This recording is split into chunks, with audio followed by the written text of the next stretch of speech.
To the fathers of men of the three faithful houses, rich reward was given.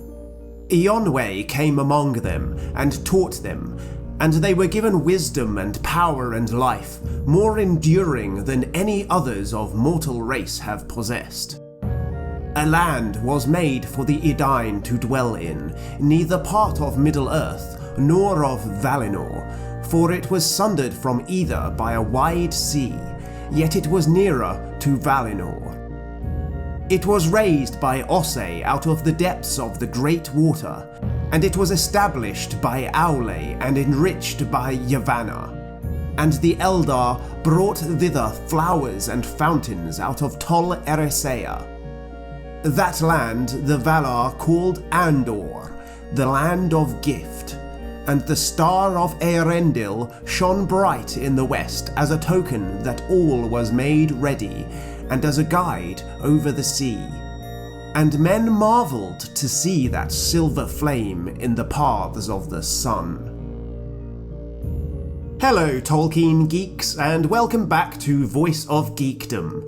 Today marks the beginning of a new, long-running series, which will take us through the history of the island state of Númenor, one of the key arenas of the Second Age storyline, and a confirmed location for the upcoming Amazon Prime series.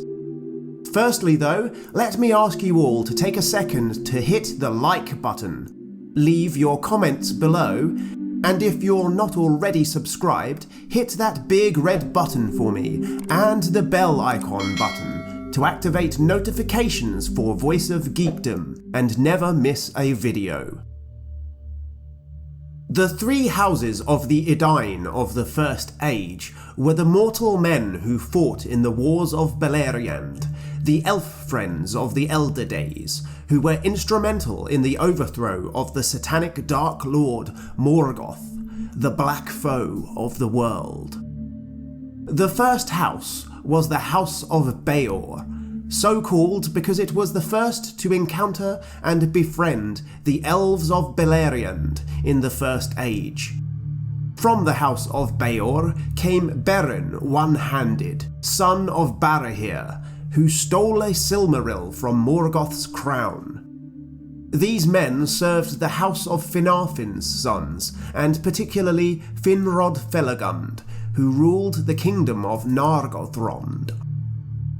The second house was the House of Haleth, also commonly referred to in the Quenta Silmarillion as the Haladin. The Haladin were not directly related to the other two houses, and were a little shorter in stature and spoke a different tongue, dwelling in the lands of the sons of Feanor. From the House of Haleth came the heroes Húrin and Huor, through their mother Hareth. The third house was the House of Marak, which, later on, came to be known better as the House of Hador. These men were a warlike people, closely related to the House of Beor, of whom many stories were told.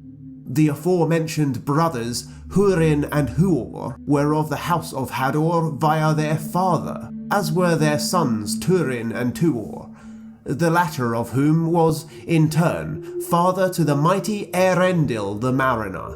The House of Hador chiefly served the House of Fingolfin, the High Kings of the Noldor, during the First Age. After the breaking of Thangorodrim at the end of the First Age, Eonwë, the Maiar who was the herald of Manwë and the head of the army of the Vanyar which defeated the enemy in the War of Wrath, remained behind and lived for a while amongst the displaced Edain. At the dawn of the Second Age, Eonwë taught the mortals many things, and from him they learned power and wisdom far beyond that of any mortal society that had come before them. In addition, they were given the gift of enduring long life. They lived for many centuries and rarely succumbed to sickness, and they grew taller than the other men of Middle-earth. The Edain, in payment of their valorous deeds and many sacrifices in the wars against Morgoth, were also granted by the Valar In the year 32 of the Second Age, the island of Andor, the land of gift in Quenya. This was also known as, once again in Quenya, Elenna, meaning starwards, so called because the Edain were guided in their original journey there by the light of Eärendil's Silmaril, which was the light in the night's sky which corresponds to the planet Venus in today's sky. Venus is the second brightest object in the night's sky after the moon, or Ithil in Middle-earth, which we were told in the Quenta Silmarillion was guided by the Maya Tilion. The star which guided the Edain to Numenor, though, was guided by Eärendil aboard his boat Vingilot, the flying vessel which was raised by the Valar in order to fight Morgoth's forces in the War of Wrath. In Sindarin, this star was called Gil-Estel, roughly translated as Star of High Hope. This is a short tangent, but the word Estelle is actually a really interesting one which Tolkien wrote about in the short story Athrabeth Finrod a Andreth, published in Morgoth's Ring, which is a conversation and debate between Finrod Felagund, the Noldorin king and brother of Galadriel, and Andreth, a wise woman of the House of Beor, ancestors of the Númenorians. The following is a paraphrasing of Finrod's definition of the elvish concept of Estelle from the Athrabeth. An expectation of good, which, though uncertain, has some foundation in knowledge, is one definition for what men call hope. Amdir, the elves call it, which is looking up. But there is another kind of hope which is founded deeper. Estelle, we call it, that is trust. It is not defeated by the ways of the world, for it does not come from experience, but from our nature and first being. If we are indeed the Eruhin, the children of the One, then he will not suffer himself to be deprived of his own, not by any enemy, not even by ourselves. This is the last foundation of Estelle, which we keep even when we contemplate the end. Of all his designs, the issue must be for his children's joy. What Finrod is describing here is essentially faith. Faith in Eru Ilúvatar, in his goodness and his divinity, and in the providential plan for Arda. Hope without evidence, in other words.